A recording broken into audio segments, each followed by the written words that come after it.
Hi, I'm back to do some more update about Australia and novel coronavirus again. Today is the 12th of February 2020. This is the latest update about Australia.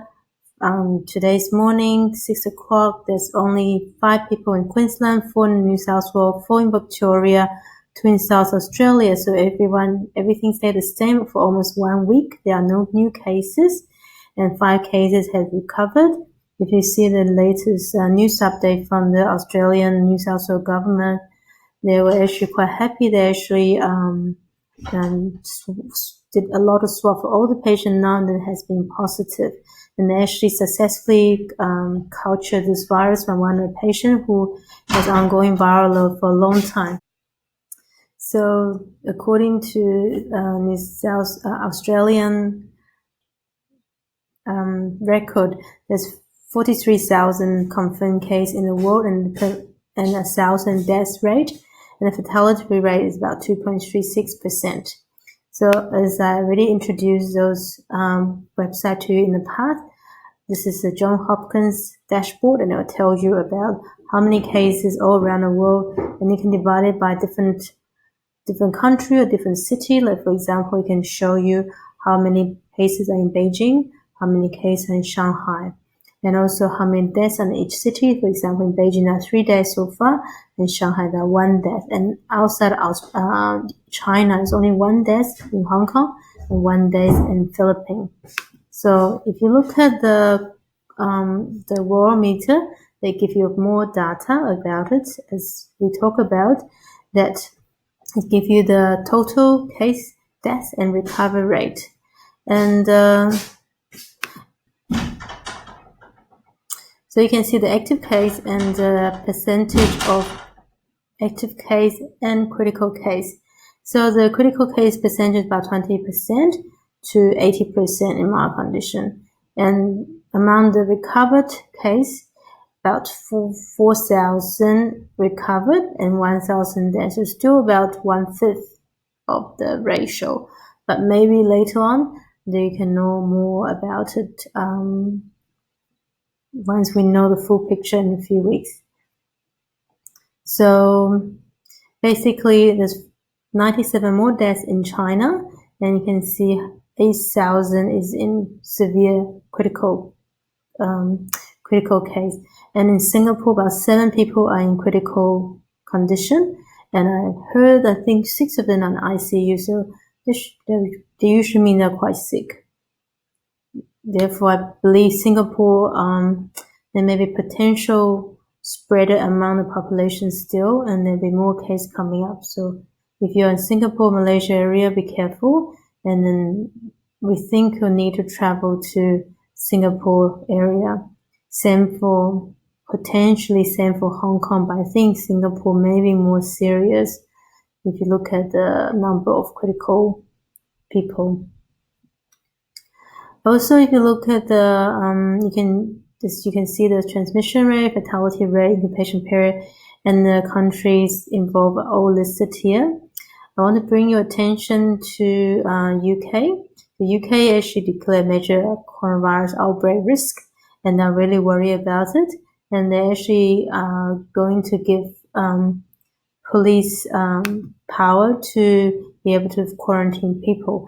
And I think that's important because one of the person who was quarantined was trying to escape. That's why they have to change the law. So police will get new power to force people into quarantine if they're deemed to be a risk to the public.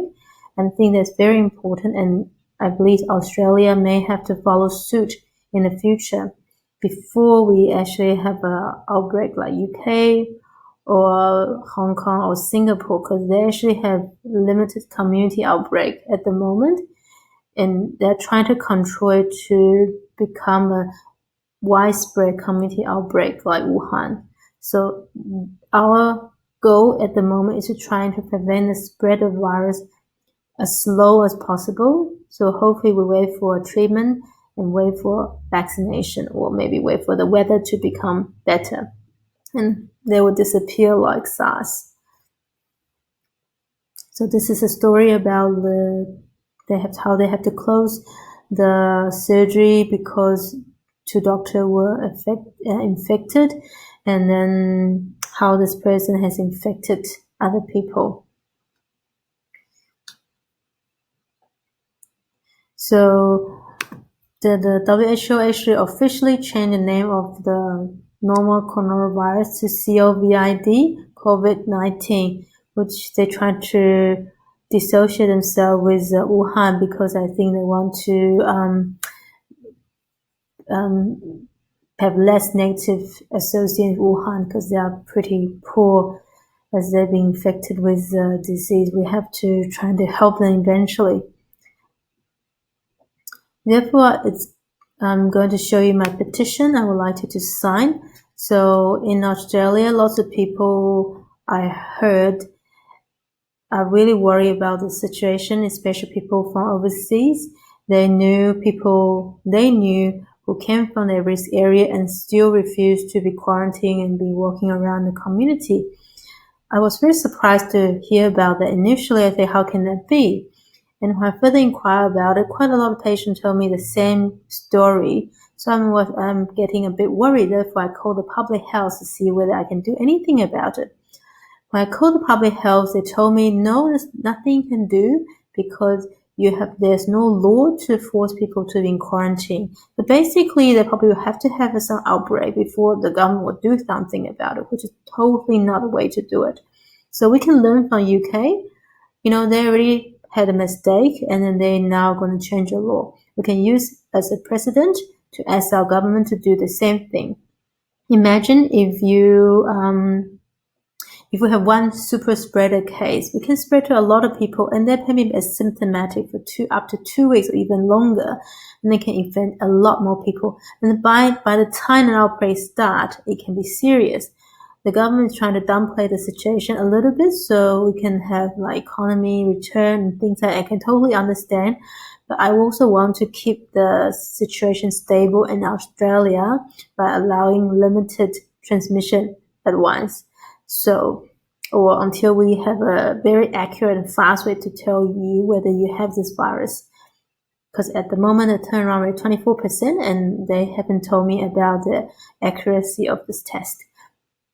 Anyway, Singapore has 7 critical patients out of the 47 patients in the last few days. We only found out Singapore had an issue a few days ago, and suddenly the patient number jumped from a single number to 47. It's growing exponentially as well. So it can be quite serious. We have to keep an eye on that. And you can just calculate the cost of the 7 patients. It's probably going to cost the government at least 2,000 to 3,000 per day just to keep an ICU, not counting the aftercare, etc., etc. So just for them staying in ICU for a week, an average may cost the government $20,000. 7 of them will be $140,000. So you can do the math. Let's try to do everything in the beginning, and then if we can keep Australia quite safe, then we may be able to establish a plan to quarantine or screen people who come to Australia. Then we may be a really good holiday destination for all the country that's being infected by this coronavirus. Anyway, I believe it's very important for our government to face the issue and make sure people are doing their job and doing the quarantine properly. If you have friends or family who are doing quarantine, have difficulty buying food or doing things, maybe you should offer them help, because a lot of people may need to go out just to buy stuff, but they may not need to if you can help them a little bit, or, order them some food and send it to them so they have no excuses to go out of their home. Because according to the quarantine recommendation, you're not supposed to leave your home unless you're seeking medical advice or medical treatment. So in that case, they should not be leaving the home. But if they decide to leave the home, there is no law to punish them or do anything about it. Except if you get infected by them, maybe you can sue them for, spreading the virus to you, or, not following the medical advice. So it's really hard to be successful. So it's very important we have a law to stop this from happening. So anyway, another issue I was told by my patient, they found that a minimal quarantine or kind of prevention measure in the airport. I find this pretty appalling, because if there's lots of people going from everywhere around the world. Now even Southeast Asia is being affected. It's quite important that we actually try to have good hand washing hygiene, maybe consider wearing a mask in the airport because there's such a mass gathering area. Therefore, I think it's very important that people are actually aware of the risk, and the government should be advertising it properly, especially talking to people about their recommendation about quarantine, because according to a lot of my patients, when the patient's friend come back from overseas, they were not told about anything about quarantine, nor about, prevention. They'll just pass through easily like everyone else, which, can be a potential health hazard, as quite a few people having this infection can be completely symptom-free and can still spread the illness.